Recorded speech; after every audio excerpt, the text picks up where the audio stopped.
Hello and good morning. It's Dr. James. I hope this message finds you happy, thriving, and well. Thank you for your time and thank you for your energy. And this morning, I want to talk to you about something that is not necessarily talked about nearly enough. I think in this time of social media and self-protection and making sure that we look okay to the world, because being vulnerable and being seen when we're feeling that sense of loss and fear that comes up for more and more people these days, including myself. What do we do when the dark days happen? What do we do when we're in that place where just, you know, shit is coming in and it's heavy and it's hard and we feel like we're losing ourselves? We're feeling that spiritual sense of longing and we're not knowing where to go.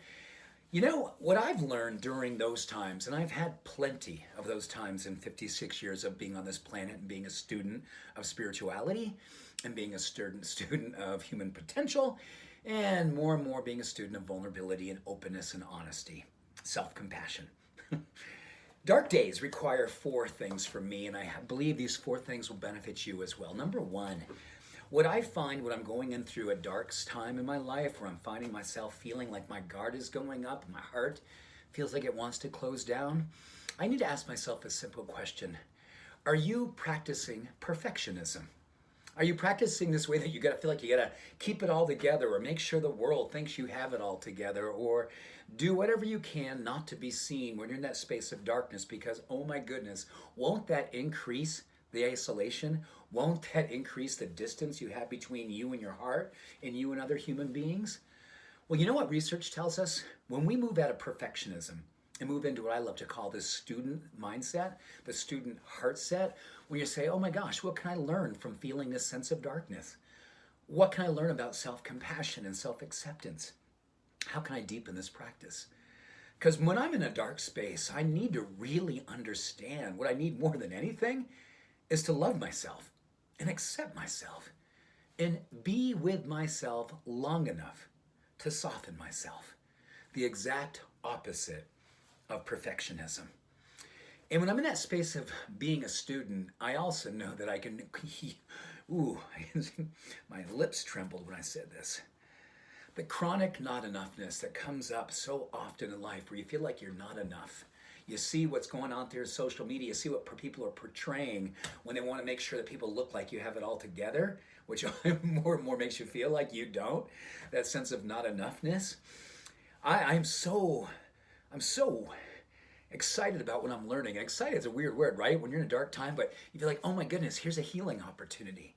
It's self-efficacy, which simply means being a witness to doing one thing. And that one thing is literally just sitting with yourself and honoring yourself and being honest with yourself. When you're not in a good space, that increases a sense of confidence in a deep spiritual way. Not like, oh, I got it going on, but more like, I'm here, I'm with you, you're not alone, I'm not going to abandon you, Jimmy. It's funny, I call myself Jimmy when I'm in a dark space. It kind of brings me back to my childhood when there was a lot of dark times.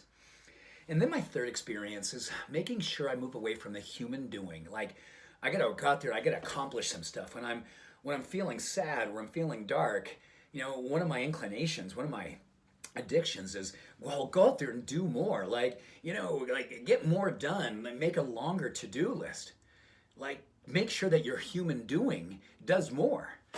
And I'm learning. It's the last thing I need to do. I need to move away from the human doing and become a human being. I need to be with what is. When it's dark, it is dark. When I'm lonely, I need to acknowledge the fact I'm feeling lonely and learn about what that means and how not to abandon myself, or how to ask others to sit with me or be with me. Feel safe in that. And when I'm in that space of feeling sad, the more important thing I can do is understand the power of compassion. Compassion is the unique confluence of vulnerability and acceptance. It's being present with what is. One of the most powerful practices I'm learning about my dark days and those dark experiences, self-awareness of knowing that you're there creates a level of compassion and allows for a sense of presence that's heroic, where you sort of befriend yourself, you reclaim yourself, and you help yourself to feel like you're possible and you're loved and you're okay and you're absolutely whole, no matter where you are on this journey. Whether you're in the light spot, the dark spot, you are in the spiritual journey. Being spiritual means we're open to both the light and the dark. But being spiritual, most importantly, means we're always open to loving ourselves, accepting ourselves, and being with ourselves on both sides of the experience called life. So with that, let us move through, or let us be with. Whatever is, it is. Much love and every blessing. Have a beautiful day. Bye for now.